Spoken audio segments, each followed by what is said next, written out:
When did you get released? 2014, June 11th, 2014, around like at 7 a.m. in the morning. Never forget that. That's your birthday, bro. That's my rebirth. That's your rebirth. Who was there to greet? Yeah.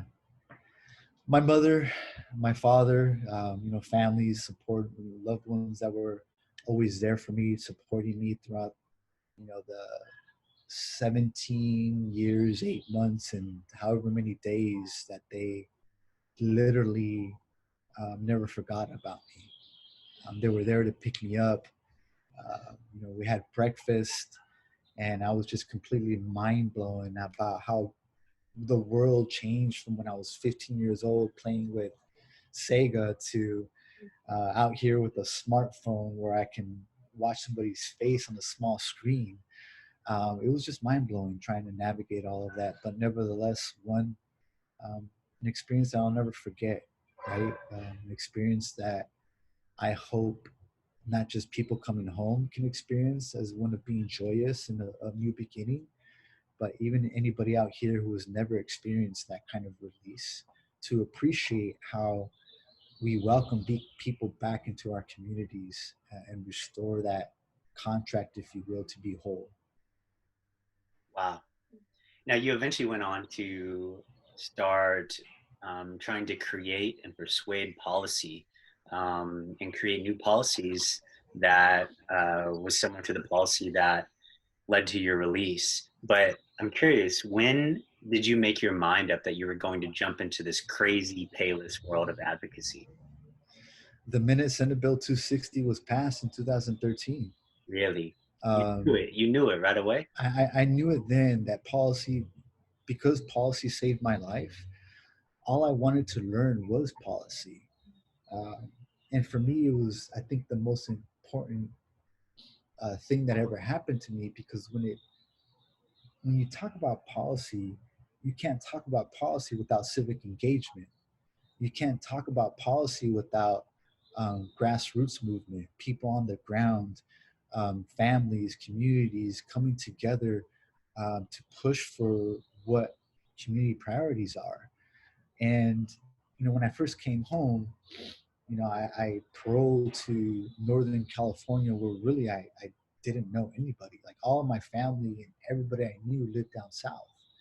And so I paroled up north to start afresh, to really rely on myself and hold myself independent and accountable.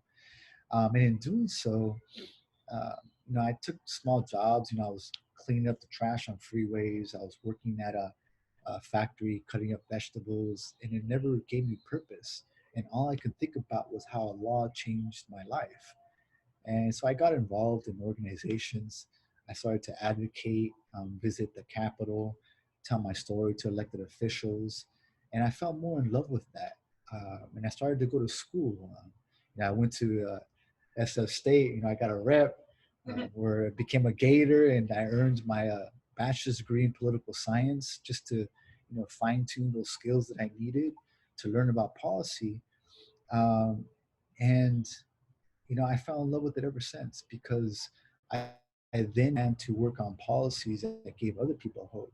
We turned SB 260 into SB 261. And no longer was it you have to be 18 years or younger to demonstrate those hallmark features of youth, and how we're still developing at that time, to age 21. And I can't help but to remember when we would pass those bills. Actually, I'll just tell you about this last one, and I'll shut up at this point. Do it. Um, it was in last year. No, I'm sorry. It was in 2018. I was working as a policy director for an organization. I was working with Elizabeth Calvin at the Human Rights Watch. And together we passed a bill, SB 1391, which prohibits California from trying 14 and 15-year-olds as adults. Now, mind you, if this would have been in existence when I was arrested, I wouldn't have went to adult prison. And so being able to work on that bill, knowing that it's going to impact so many kids and protect kids from the experience that I went through. Some kids didn't survive that experience, unfortunately. Some kids are still in prison, unfortunately. Um,